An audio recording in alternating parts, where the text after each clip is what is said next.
Assalamualaikum warahmatullahi wabarakatuh. Hai, perkenalkan nama saya Fadila Rahmadini dengan NIM 19033091. Di sini saya akan sedikit menjelaskan bagaimana konsep fisika menjelaskan tentang bencana alam. Nah, di sini saya menggunakan konsep fisika yaitu hukum Hooke.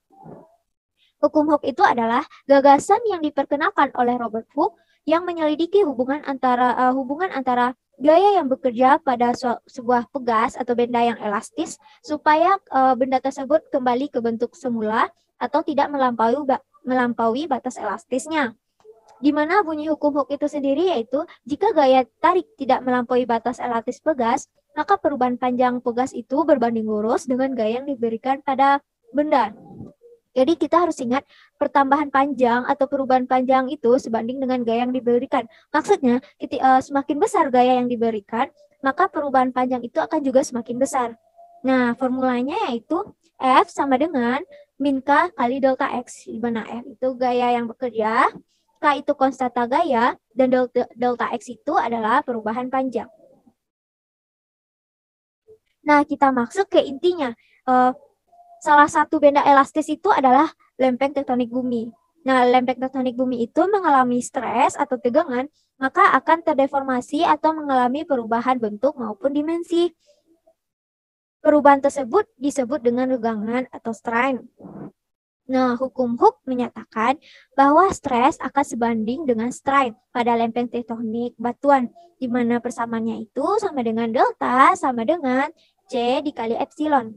Nah, secara umum, Earthquake Seismology atau UCL Universitas Koleksi London itu menjelaskan yaitu epsilon sama dengan 1 per E dikali delta 1 dikurang upsilon per E dikali delta 2. Di mana epsilon itu yang berbentuk E itu adalah strain batuan, delta itu adalah stres batuan, E itu adalah modulus Young, dan upsilon yang bentuk U itu adalah nilai rasio Poisson.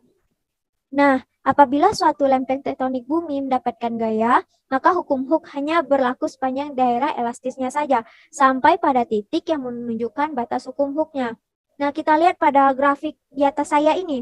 Ketika gaya yang diberikan melebihi batas elastisnya, elastis yaitu lempeng bumi tadi, maka akan terjadi patahan lempengan yang menimbulkan gempa bumi tektonik yang disebabkan oleh patahan lempengan. Nah, kita lihat ketika gaya melewati batas hukum Hooke dan batas elastisnya, maka grafiknya akan jadi aneh kan, jadi agak gelombang, itu akan terjadi patahan. Selanjutnya, seperti yang gambar yang besar di belakang saya ini, itu adalah ilustrasi dari gempa bumi tektonik yang disebabkan oleh bertemunya dua lempeng. Nah, penyebab gempa bumi yang terjadi tumbukan antara dua lempeng ini menyebabkan terjadinya getaran yang sangat kuat. Lihat, pada ilustrasi ini lempengan samudra itu bertemu dengan lempengan benua atau bertubrukan, maka akan terjadi getaran. Terlihat pada getaran pada gambar. Nah, getaran ini dihasilkan akibat gempa bumi dapat kita turunkan dari hukum Hooke dan hukum Newton tentang gerak seperti persamaan di atas, yaitu M dikali U turunan kedua ditambah gamma kali U turunan pertama ditambah K kali U sama dengan F fungsi T. Di mana M itu adalah massa, U itu adalah perpindahan lempeng, U aksen menyatakan kecepatan lempeng, U aksen 2 itu menyatakan percepatan lempeng, dan V fungsi T itu adalah gaya eksternal sebagai fungsi waktu. Nah, sampai di sini dulu penjelasan dari saya. Apabila ada salah ucap, salah kata, saya mohon maaf. Wabillahi taufiq wal hidayah. Assalamualaikum warahmatullahi wabarakatuh. Dadah!